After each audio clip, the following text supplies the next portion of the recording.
Okay, go ahead and start. Recording first, then broadcasting. 6:59. Are you out of your mind? Are we ready? Yeah, we're on. We're on. We're on. We're just waiting for people to log on. Hey, everybody. Hello out there We're in here. Facebook land, We're Facebook here. Live land. It's good to be here. Praying that we are here as you I see us. see us. If you please would log in, in the comments, say hello and Let us know you're there. let us know you can hear us, if the audio is okay, if it's too loud or too soft. Yeah, It gets louder as we go along, so because we get more animated. Dan gets louder always as we go along. So I'm always loud, so Okay. I'm at one volume anyway. Right, So there you are. let me turn that off. There we go. Now. Oh, and then go ahead and press. I gotta press right now. Like. And then share. share. Like and share. Right. We have to learn to share. That's one thing Facebook should be teaching us, right? How to share. There we go. Yeah, definitely. Share now. Share now or share later? All Share now. right. Okay. Good to see you guys. All right. If you tune in regularly, you may have noticed that Tuesday there were no studies, and Wednesday there were no studies. Wednesday was due to some very, very unusual technical difficulties. And so they simply just could not fix them in time to actually do the study. And then Tuesday's studies, in part, were technical, but in part were last week we had asked you to pray for Brother John. He had a heart attack, and he is doing fine. Saw him this morning. Yep. In fact, he was enjoying a nice pancake breakfast. Okay, So he's doing good. He's doing fine, but he's keep praying because he does need a follow-up appointment, and Right. he's waiting for that to happen or waiting for someone to call him. So, right. And he's under strict orders from Pastor Tina that he's back in the saddle, but he's got to keep the pony in the slow lane, okay? Right. He can't be on the outside circle going fast. He's got to be on the inside, like if you grew up going to Griffith Park, the Right. guy had to lead you around by the bridle, versus when you got older, you could ride by yourself.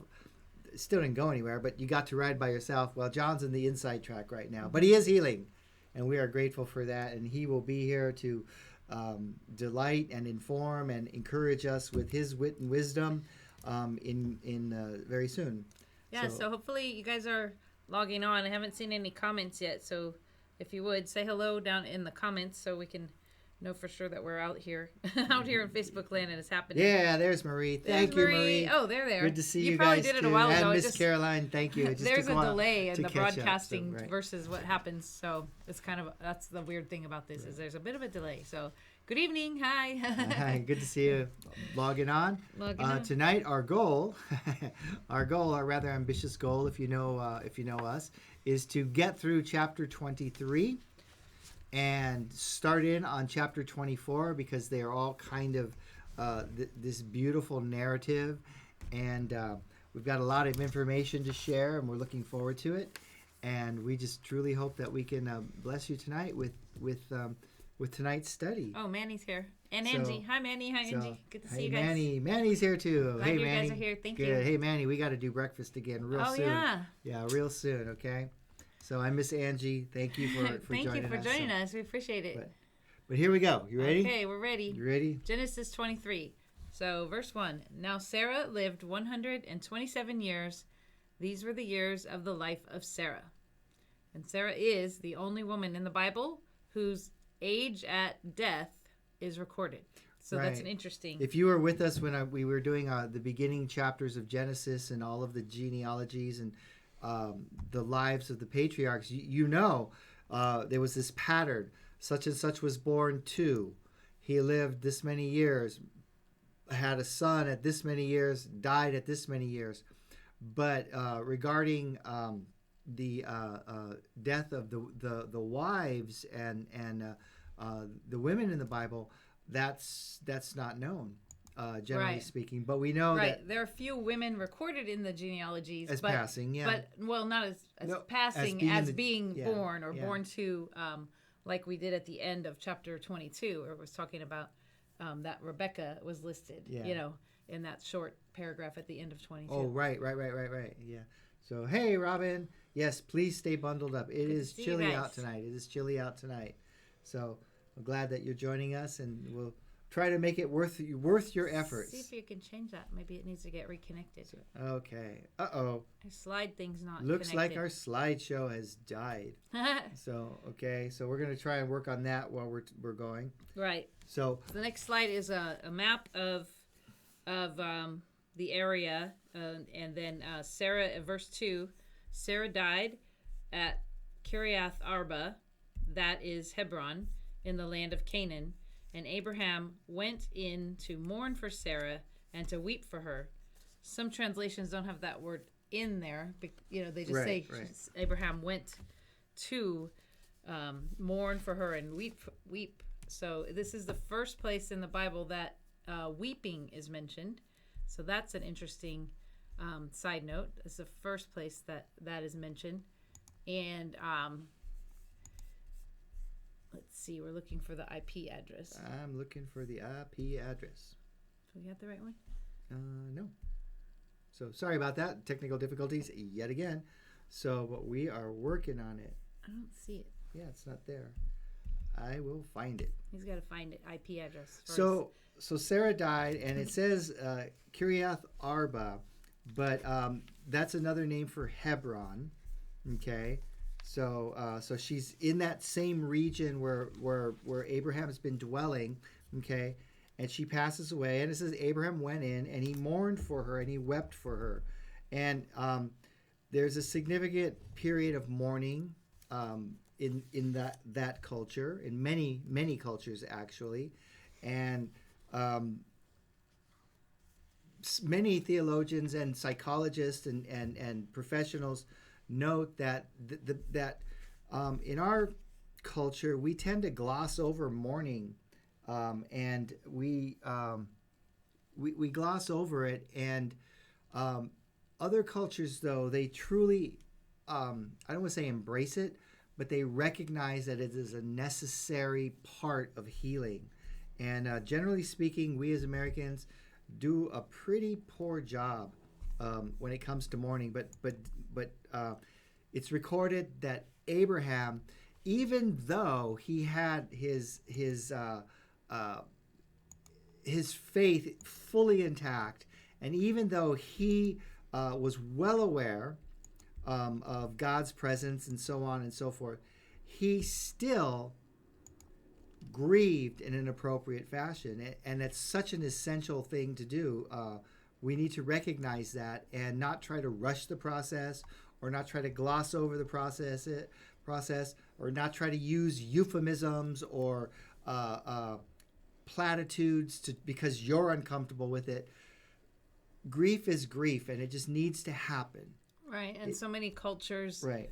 kind of allow it more. In the United States or in America, we kind of tend to not know how to handle it. So it's just like Dan said, like people, the process sort of gets maybe truncated, or people get told crazy things.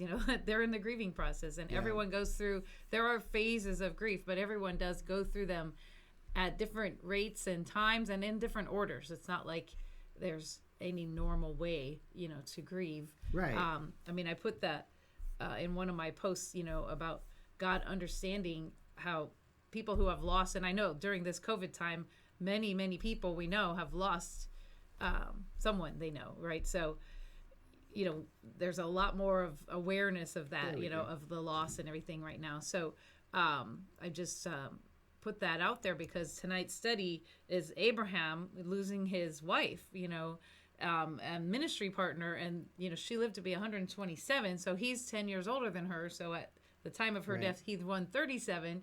So and Isaac is 37 years old. Yeah, Isaac's 37. Their son, that God, the son of their promise from God, and so all of these people are losing this person, Sarah, that's been a part of their life for many years. People live so much longer. They've got like 40 more years with each other, in their relationship. So I just feel like God has this recorded for so many reasons, but one of which is so that we'll know that He, actually God, knows what we go through. Exactly.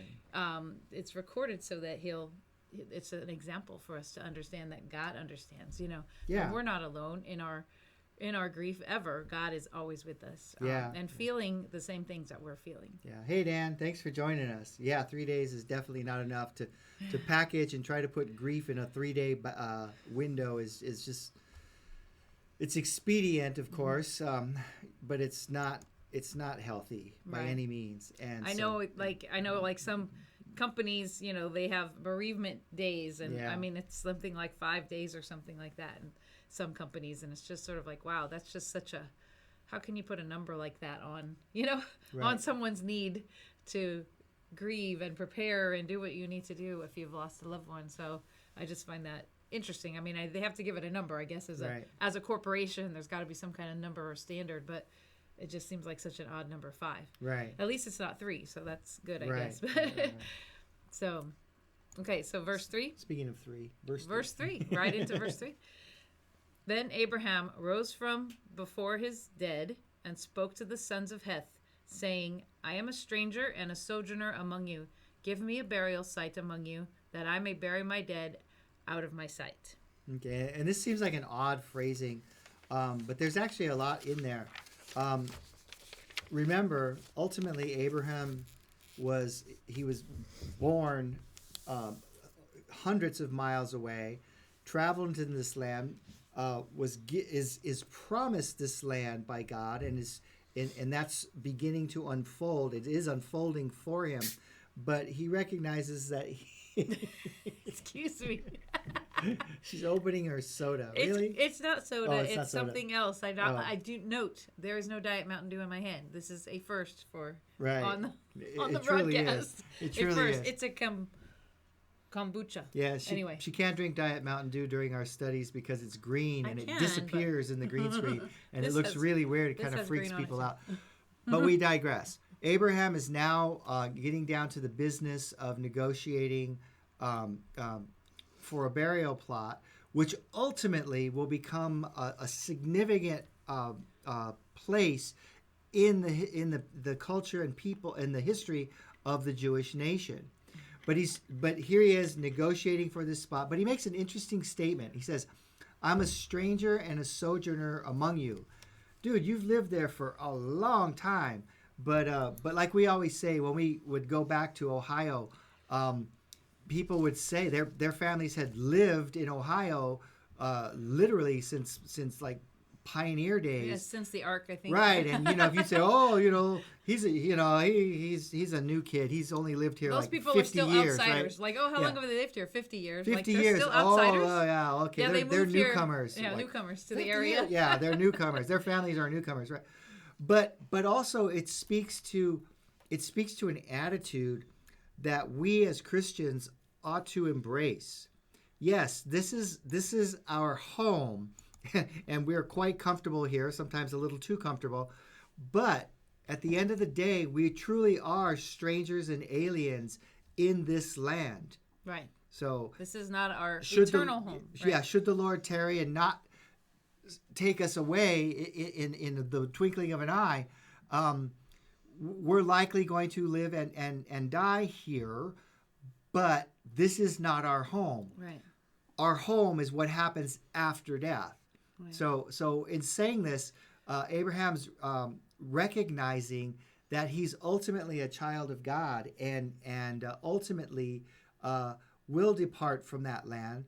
So even though he's quite comfortable and he'd made quite a substantial fortune there, he still doesn't think of it as anything but a temporary dwelling. Right. And if we, and I'm looking at me, if we lived like that more, we probably could deal with things a lot better. Right. Nonetheless, he recognizes the need and he has the desire to lay his beloved wife in a place of rest. Okay, because there's that physical aspect that must be dealt with in all of death, and so he begins to look for an appropriate place for her. So. Right, and he wants her to stay there in Canaan because that is the promised land. So God, they knew, or they know, or they knew that God was going to give them that land, Right. or their descendants that land eventually. So he didn't want to take her back to their place of origin. So he begins the negotiation process with the sons of Heth, okay, the locals, the people who had, shall I say, ownership of that place, of that region, okay? And Abraham's already got a sort of, you could tell he has a specific place in mind. Right. So the sons of Heth answered Abraham, saying to him, "Hear us, my lord. You are a mighty prince among us. Bury your dead in the choicest of our graves. None of us will refuse you his grave for burying your dead." And this is actually the opening salvo in the negotiation process. So it's a business transaction at the end of the day. And so this is the culture of that time. This was how the first round would go. And so they're recognizing who Abraham is. Okay, they're recognizing his importance in the region. Undoubtedly, his wealth is easy to see, even by the casual observer. But he's most likely interacted and conducted business with all of these individuals, and so they know who they're dealing with. Okay. Brittany's on. Hey, Brittany. Hey, Brittany. And Thanks Dan for joining Hoyt us. said Psalm 58:6. He knows. He knows. Exactly. He knows. Yes, he does know. Yeah. Glad for you joining us, Brittany. So, thank glad you. Aurora's feeling better. Yeah, Aurora was, we've been praying for Aurora. yeah, Hopefully was not she's all feeling back to 100% normal now. Yeah. 100% Aurora. So the sons of Heth, they say, oh, choose any place you want. We wouldn't refuse you that. Right, we would be honored. You are a mighty prince. Right. So. But really, it's not true. Well, it's sort of like the car dealers, like the car salesman saying, "Oh, of course, we'll make you a good deal on this car. Of course it will. Oh, we'll make sure you can afford it. Of course. Yeah. You'd what's look your so price? good in this sports car. I'm like, dude, have you looked at me? Yes, I don't think so. We'd love for you to have this car. You'll just love it. So it's sort of like that. It's like, it's a beginning of a negotiation, but it's not. They don't really mean to give it to him. That's not, right. Their words are the politeness of negotiation is kind of a cultural thing in the Middle East. Area. So Ephron the Hittite. It's like hee-haw. Okay. Ephron the Hittite followed the cultural customs of bargaining. First, the seller offered to give the item. Then, when that was refused, Abraham has to say, "Oh no, I can never just take it." Suggested a price which he claimed was modest, but was really very high. This was understood to be the starting point, and from there the bargaining would begin. So this was a recognized cultural ability, and in fact, in some places in the world to this day, if you don't bargain, and truly most Americans are not really good at bargaining. She is.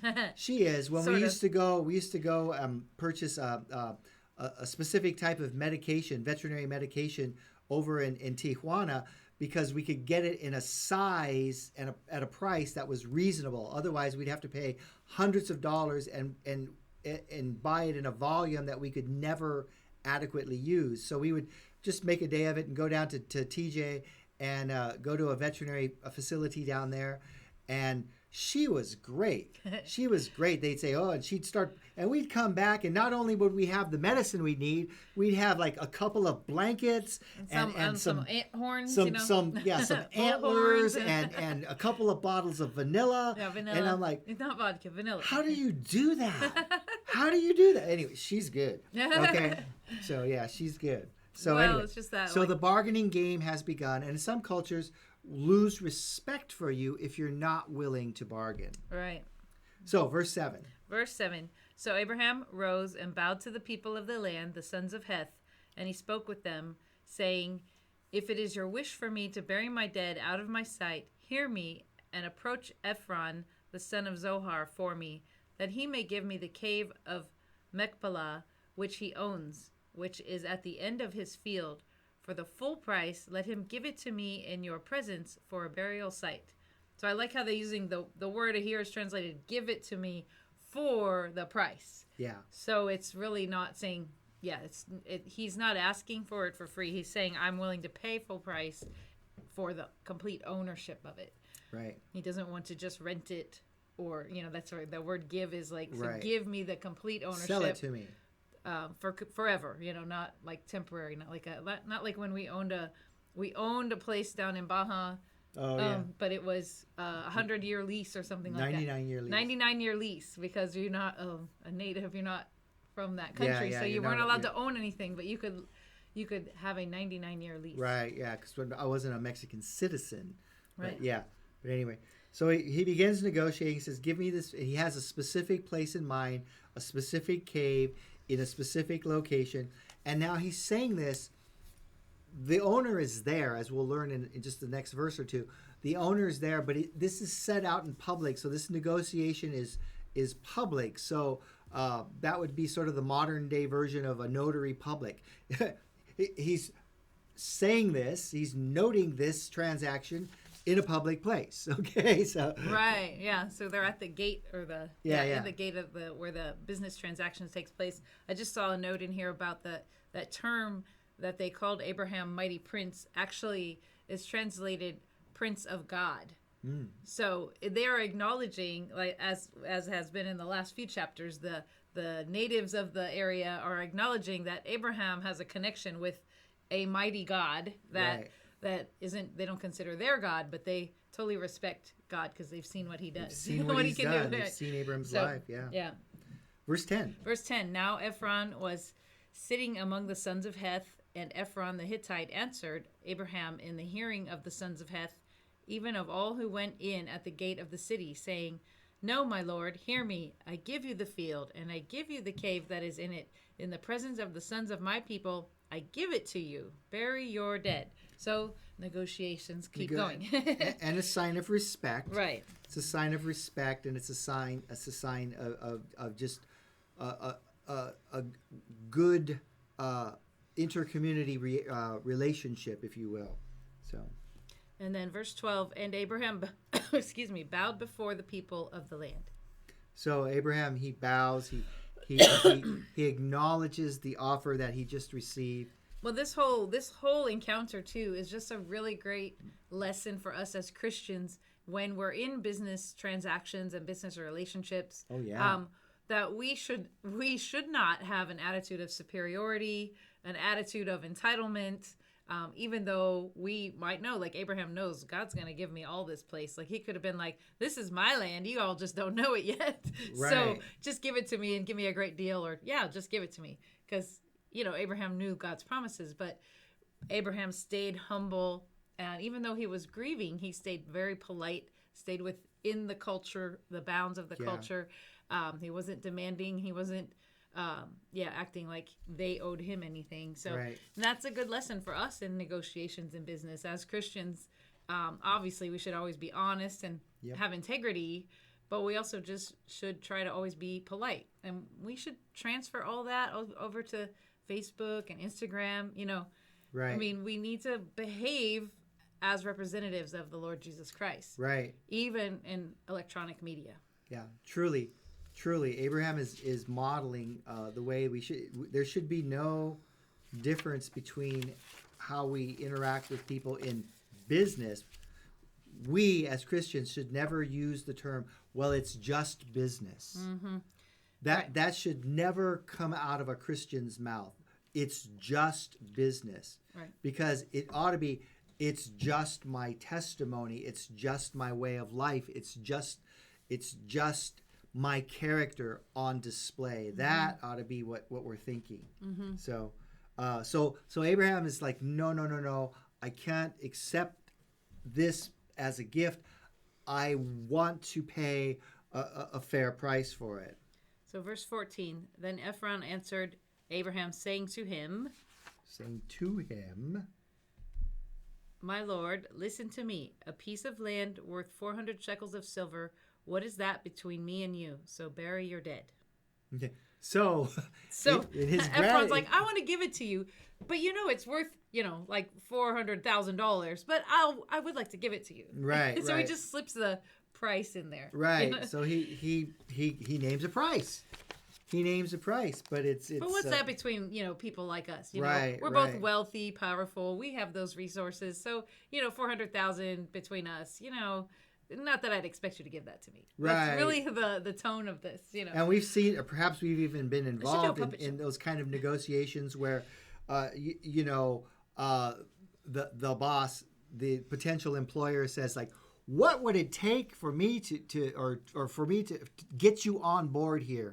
And the prospective employee writes a number down and sort of slides it across the table. That's kind of how our culture does some high stakes negotiation. Right. And even car dealers sometimes do that, you know. And What then would we it usually take? laugh at them like, that is ridiculous. Yeah. And you know, so. Yeah. Because I'm not really good at negotiating, so I'm like, I have no poker face. I'm like, We're what, like, are you really? crazy? Are you stinking crazy? So, but anyway, So verse 16, then Abraham listened to Ephron, and Abraham weighed out for Ephron the silver which he had named in the hearing of the sons of Heth, 400 shekels of silver, commercial standard. right. So this wasn't a personal shekel because again, money wasn't standardized.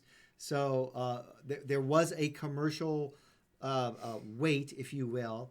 Okay, we've talked about that a little bit when we were dealing with the building of the ark and how there was a royal cubit and a commercial cubit and a sort of a standard cubit and same thing. Okay, same thing, but there was a standard. So he's using a standard. He's saying, okay, this is a business transaction. I am paying you this much. So next slide. Dan Hoyt says, just business should be our act of worship among the world. That's very true. Very true. Good comment. Good. Well put, Right. Dan. Well put. Because Yeah. worship isn't just singing songs. Yeah. And people Yeah. often, we equate that here, again, Americanized church, Right. Americanized Christianity. Worship is actually everything we do every day. Right. We should be doing it as an act of worship, showing honor to God. And it may sound cliche, but if you ever get the chance, read the book on Chick-fil-A, on the business of how Chick-fil-A operates, and you'll see how what Dan just said is truly the culture of that organization. Right.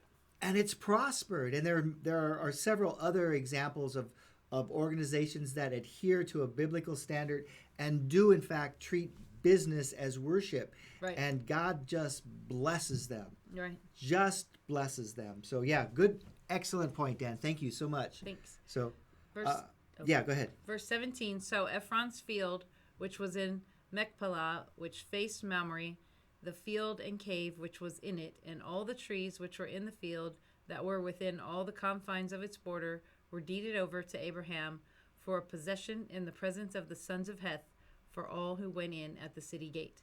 So again, they're still just at the city gate making this transaction very official. But notice that little word deeded. So this wasn't just a gentleman's agreement. This wasn't just a gift. This wasn't just a, sure, go ahead and use that. This was an actual business transaction. And you might say it was the first acquisition of the promised land, if you will, that it's happening. It's unfolding right here. But it's the only piece of land that Abraham ever purchased Right. in the promised land. Right. He actually purchased This is the land. only piece of the land that he ever owned, actually. Right, right. So he was a sojourner in Yeah. in the land that God had given him, Right. which is what God told him to do. God said, "Go and dwell there. It's going to be your descendants." But God did tell him at one point there would be like 400 years, so Yeah. before everything happened. So there's an actual business transaction here. And notice it's not for a palace. So it's like notarized. Like, Yeah, it's not for a palace. right. It's not for a panoramic view. It's for a grave. Not for beachfront property. Right. That'd be kind of hard. But yeah. So it's a business transaction, and it has. But nonetheless, it occurs. It occurs. Right, and it's just important that it's at the city gate where all the official business transactions occur and in front of all the important other businessmen so that it is official. Yeah. So verse 19, after this, Abraham buried Sarah his wife in the cave of the field at Machpelah, facing Mamre, that is Hebron, in the land of Canaan. So the field and the cave that is in it were deeded over to Abraham for a burial site by the sons of Heth. So again, everyone agreed, and it's stamped. it's stamped, it's official, and this piece of land is now officially owned by Abraham. And again, keeping in mind that the Bible is indeed God's word and it's God's inspiration, but it's also a record book of the history of the people of Israel, or what would become Israel. And so this piece of land becomes very, very significant. Now, today, if you go there, there's this enormous structure that that is on that alleged site. Okay, originally it was indeed just a cave, an opening in the rocky substructure of the area. Caves abound in that region. There are caves everywhere. Okay, but this one has taken on immense significance, especially to the Jews and especially to the Muslims. And I think the Muslims control part of this region right now, if I'm not mistaken. Right? Is it in a mosque that's on top of it, or it's not? It's an odd mix. It's primarily a mosque, but it's an odd mix. Right, that's what I had read. I thought I had read that it was a mosque occupies the site where they say this tomb was. I mean, sometimes that's not 100% accurate. Right, It's right. like it gets. Marie's Twisted a question little is, bit. was the transaction all verbal, nothing written? As far as we know, yes. As far as we know, the purpose of having this take place in public was that it would be a well-established verbal record, but it would be known, but it would indeed be verbal. It was not, as far as I know, written. But not all business transactions were completely verbal. Mm-hmm. There are records and pieces of clay tablets and pottery shards and things of that nature reflecting a written agreement. But this mosque, or this structure that is on the alleged site of the opening to the cave of Machpelah is quite interesting, and it's now considered like the tombs of the patriarchs. And if you go in there, you can go and you can see Sarah's tomb and see Isaac's tomb and see Joseph's tomb, and it's quite interesting. Guzik puts it this way: this is where Isaac and Ishmael buried Abraham. Isaac and Rebekah were buried here. Jacob buried Leah here. Joseph buried Jacob here. The cave of Machpelah near Hebron was the great tomb of the patriarchs. And so in Abraham purchasing it, we see that the familial line returns to this site time and time again. Over many generations. Yeah. And hence this enormous structure has risen up out of it. It's a highly revered place. And thousands and thousands of pilgrims make their way there. I guess it is Muslim controlled, because one of the blogs that I was reading about talks about how heavily armored and bulletproof glass reinforced buses will take Jewish pilgrims to the site, and they go with armed guards because people regularly attack the buses, and so, but they make the pilgrimage nonetheless, and they advise you very strongly. Other tourist booklets, if you will, advise you, if you're not a Muslim and you go there, it is advisable to have a security team with you. So it's a highly contested area. Mm-hmm. Now, in some of the rabbinical writings, this was quite, I thought it was kind of humorous, but some of the rabbinical writings claim that even Adam and Eve are buried there. That's how important this site is. But it's like, hold on a minute. Yeah. There was this thing called a flood. Unlikely. Yeah, there was this thing called a flood, and it completely destroyed and devastated the previous landscape. So yeah, that's a bit of it's kind of like adding years to your culture to show how important it is. Yeah, when I used to study martial arts, it was amazing. Every martial arts claimed to be slightly older than the one that it was trying to upstage. and it's like, wait a minute, I don't think so. But nonetheless, that's so we do have fairly reliable records indicating that the listed individuals here, Abraham, Isaac, Rebekah, Leah, Joseph, Jacob, their bodies were indeed laid to rest in this cave. And there's all kinds of legends about it. Like, nobody who went down there without the proper motives ever returned out alive, except like one Jewish rabbi or something like that. Well, that's kind of redundant. One rabbi. So there's just a lot of stories about it. So hey, Lori, glad you're here. So, okay, moving right along.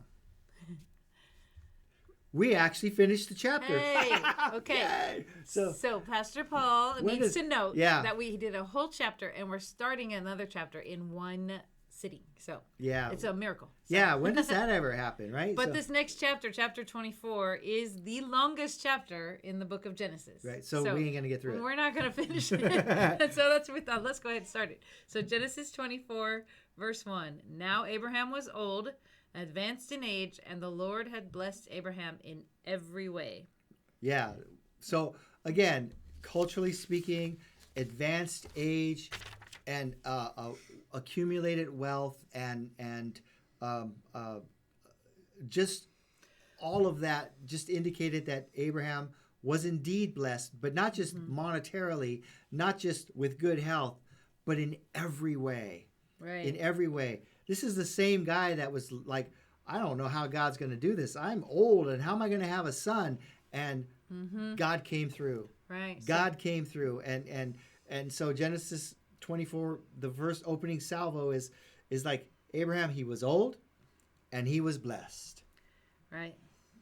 How cool is that? That's so cool. I mean, and just think about that. I mean, that should be the desire of our heart, for God to just bless us in every way, spiritual and material, spiritual, emotional, relational. Just think about that. I mean, Abraham was blessed in every aspect.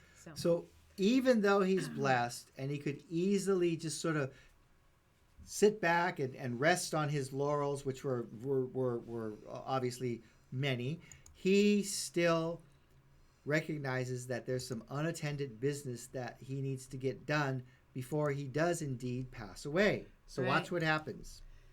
So in verse 2, Abraham said to his servant, the oldest of his household, who had charge of all that he owned.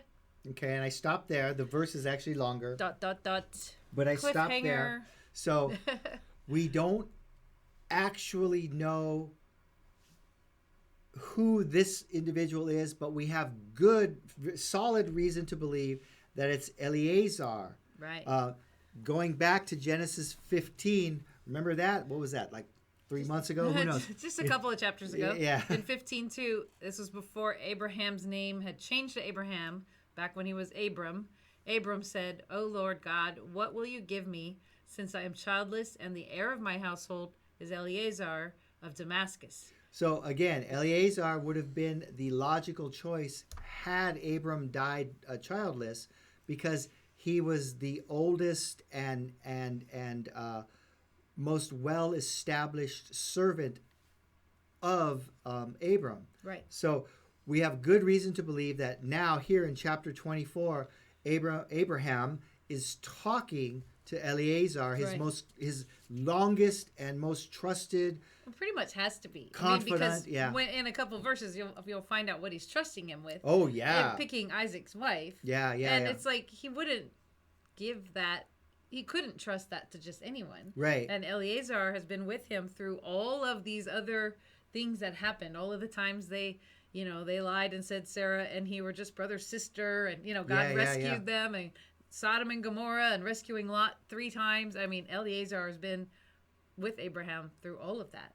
So he would definitely be the one that he would give this task to. I mean, I just can't believe there would be anyone else. I couldn't help but when I was reading this, I was thinking like, man, we all need an Eleazar in our lives. Yeah. Now, I know he started out as a servant, but after this period of time, he's not a servant. He's more of a he's a confidant. right. He's a he's trusted like a brother, friend. He's a brother. He's somebody who, like Gay said, has seen Abram at his worst, seen Abraham at his best. He's seen it all, and he's still there. And it's like, boy, God, that would be so cool to have somebody like that. Well, we should be like that to one another in our Christian journey. I mean, as fellow Christians, we should be Eleazars for each other. I mean, we should stick with each other through thick and thin. I mean, we're all flawed. We're all human beings. We all have that selfish sin nature. So we're going to make mistakes. We're going to say things, unintentionally or even in anger, intentionally that might hurt someone's feelings. We're not perfect. We're going to mess it up, just like Abraham has throughout all this time. But we should be Eleazars for one another. We should hold each other up. We should always be there, ready to help with the task that needs to be accomplished. Yeah, man, such an inspirational opening verse. See, we're only on verse 2, halfway through verse now 2. let's add a little bit more to the verse. We ain't done yet. So all of verse 2 of chapter 24 is where we're at in Genesis. Abraham said to his servant, the oldest of his household, who we think is Eleazar, who had charge of all that he owned, please place your hand under my thigh. Or the Hebrew word there is yarek. Yeah, and we're going to spend some time here because boy, if you look at the commentaries, there is so crazy. much. There's so much to talk about. One little word. Because I mean, clearly that's not something that we do. We shake hands. Is that like who is it? Groucho and Harpo or the Three Stooges, or I don't know, Groucho and Harpo? Yeah, they used to do they used to always put his hand out and and his put leg his leg over. yeah. That's what I keep thinking of. Right. So they say, it's hey, the Marx Bud, Brothers. It's Bud's on Groucho board. and Harpo. Yeah. Yeah. Hey, Bud. So clearly this is a very unusual or unfamiliar. That's the word I'm looking for. Right. Unfamiliar. It's not in our customs today. Unfamiliar and hasn't been phrase. For many generations. Hey, I need you to do something. Except for I need Marx you to swear Brothers. something. So put your hand under my thigh, okay? And so we're going to spend a few slides talking about this. The Ooh, a lot of words. commentator, it's a lot of Takes verbiage. a lot of words. The commentator Clark, who is so last century. Yes. Okay, so he says this. He was of the opinion that the person binding himself, in this case Eleazar will say, put his hand under the thigh of the person to whom he was to be bound, Abraham. He put his hand on that part which bore the mark of the circumcision. Okay? We talked about circumcision, so he put his hand on that body part. Okay? Why? The sign of God's covenant. And then Clark goes on to explain, our ideas of delicacy may revolt from the rite used on this occasion, but when the nature of the covenant is considered, of which circumcision was the sign, we shall at once perceive that this rite could not be used without producing sentiments of reverence and godly fear, as the contracting party must know that the God of this covenant was a consuming fire. Okay? In other words, Clark views it as the sign of the circumcision is so unique and universal to the Jewish people that thigh, being a euphemism for genitalia, explains the importance of what Abraham is going to entrust this servant with. Okay. An additional comment says, in the Bible, only Abraham and Jacob are mentioned doing this, requesting that somebody fulfill an oath by placing the hand under the thigh. Abraham did this with his trusted servant, most likely Eleazar. Jacob did this with his favorite son, Joseph. This policy isn't mentioned in the law, so it's not a legal requirement, nor are other people in the Bible mentioned following this method. Likely it was a common practice at the time, and everyone present would understand the significance and the importance of it. Slapping somebody on the back, or even shaking their hand, or grasping them by the shoulder, those are all significant gestures, but clearly this would have meant, hey, this is important. This is like quadruple exclamation points, all caps, Right. whatever you want to say. One of the commentators I heard was saying that it definitely represents that part of the body, but that the covenant, this type of interaction would make it so that, like, Eleazar is bound, by this covenant to withhold the promise he's making, and that if he, since that's the procreative part of the human body, of the male body, then if he fails, that means that the descendants, Abraham's descendants, would have the right to basically come after him. So it's a meaning that, like, clearly this is a huge deal, right? Like, if you fail, then you'll be killed by the Abraham's family. So we can't be dogmatic on this, though, because it's not really referenced in scripture. The term Yarak is indeed a generalized term, okay, and in different translators have noted that it can be a reference to the actual thigh muscle, which is one of the strongest muscles in the body, okay, and hence it's figurative of strength, or it could be a euphemistic reference to male genitalia, okay, referring to, as Gay said, the procreative power of okay. that part. So, and other commentators are like, nope, it means male reproductive organs. It means it. It's a euphemism but it means it, and this commentators cite several places in the Old Testament where that the word means exactly that, male genitalia, and yet there are other places where it also means just that thigh muscle. The context of the passage refers to descendants. Right. Okay. We're going to see that Abraham is charging Eleazar with the incredibly important task of procuring a wife for Isaac. Isaac? Mm-hmm. Yeah, Isaac. Right. Yeah. Yeah. So, an extremely important task, because this is how the promise of God is going to be fulfilled. Right. Okay. Abraham is seeking a wife for Isaac with a purity, and the purity of her is important with respect to the promise of the descendants given to Abraham. This yields some plausibility to the procreative power being the focus of the oath. Okay. However, by having another swear with the hand under the thigh, the actual muscle, okay, of the individual are placed under oath to trust the strength of God, Yahweh, to play a part in working to fulfill Yahweh's promises. Okay, so you see, it can go either way. So either way, it's a very strong covenant that they're making, basically, or it's a strong commitment that Eleazar is making, and Abraham is using a special way of communicating to Eleazar how important his task is. Right. It would definitely make an impact on you, right? Right. Either way. Either way, grab the thigh or grab another part. Yeah, it would still be like, okay, it would definitely grab a hold of me and swear, right? But the importance is to... It's not like just a pinky swear. Demonstrate this is incredibly important. You cannot underestimate how important this task I'm sending you on actually is. So now, to put it all in context, let's look at verse 2, 3, and 4. Okay, all the way through.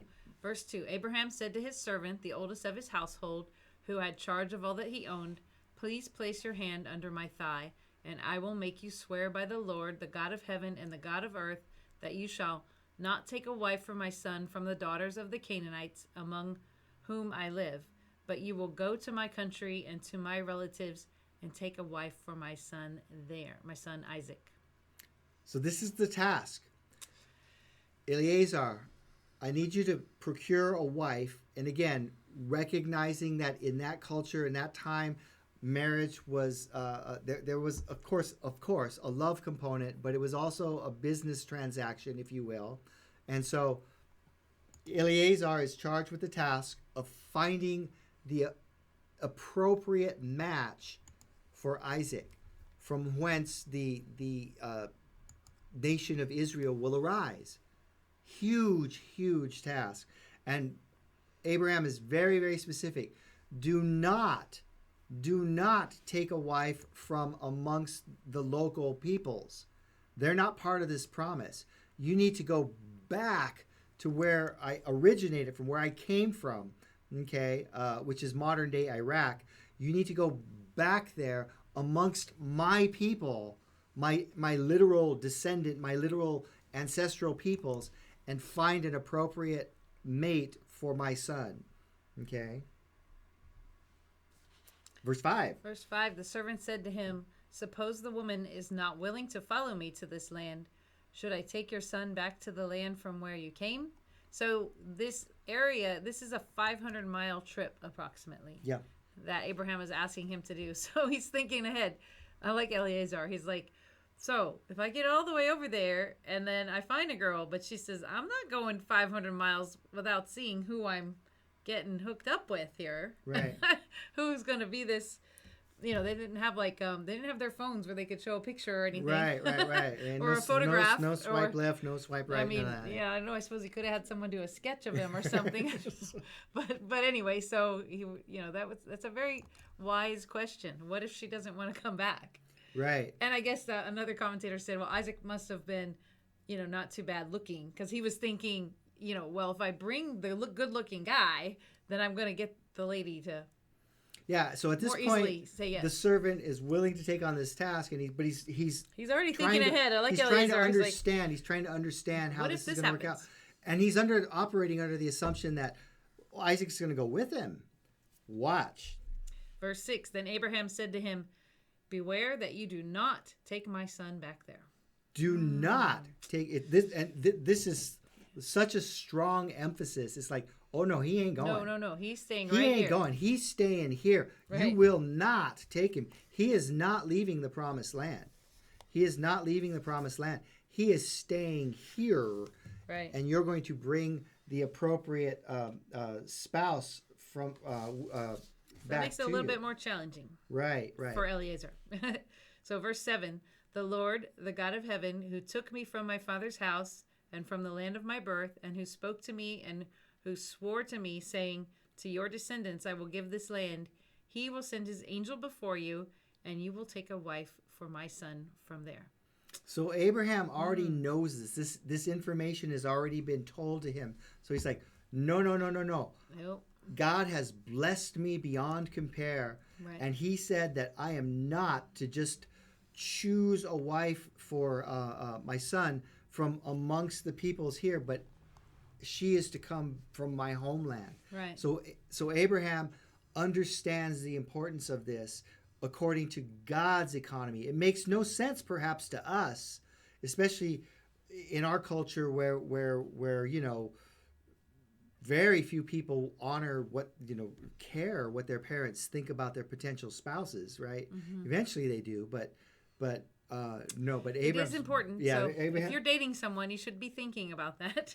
Yeah. I know we never really want to care when we're just meeting someone, right. what our parents will think, if they will approve, but when you do get married, you're actually marrying that person's entire family. You're not just marrying that person. Yes. So at least Eliezer is a good representation of who this woman will be going back with. Right. But I just think it's really cool that Abraham says this, that he says, don't worry, Eliezer, the Lord is going to send his angel before you.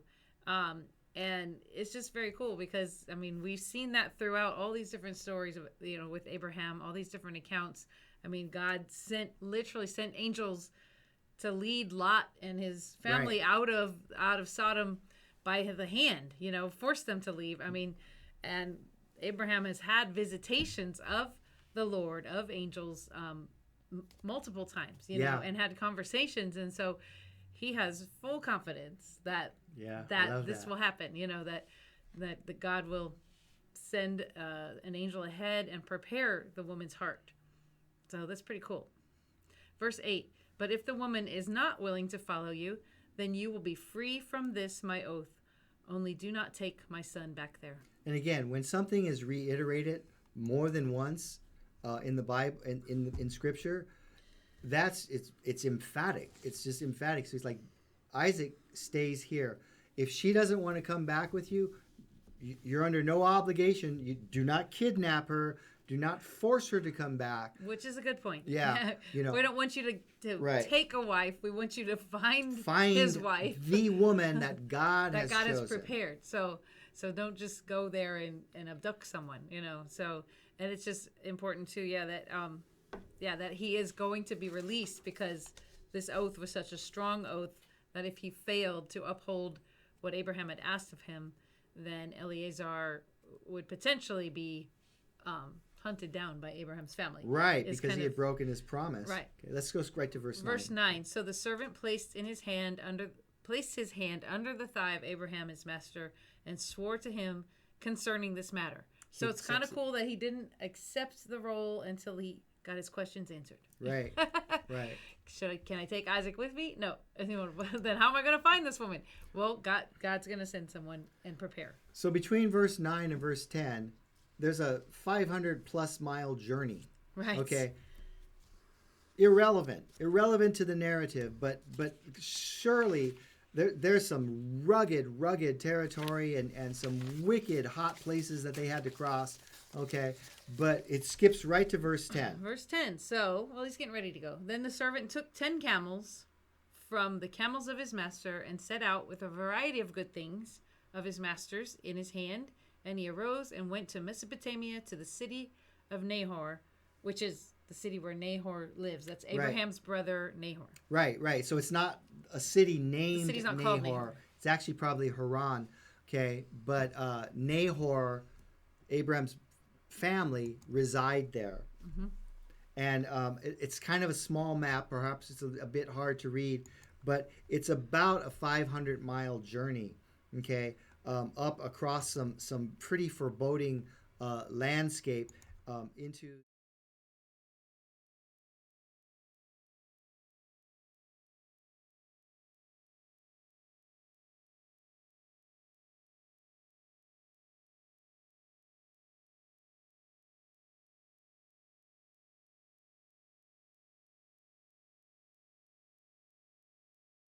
All that, boom, he's there. Watch what happens.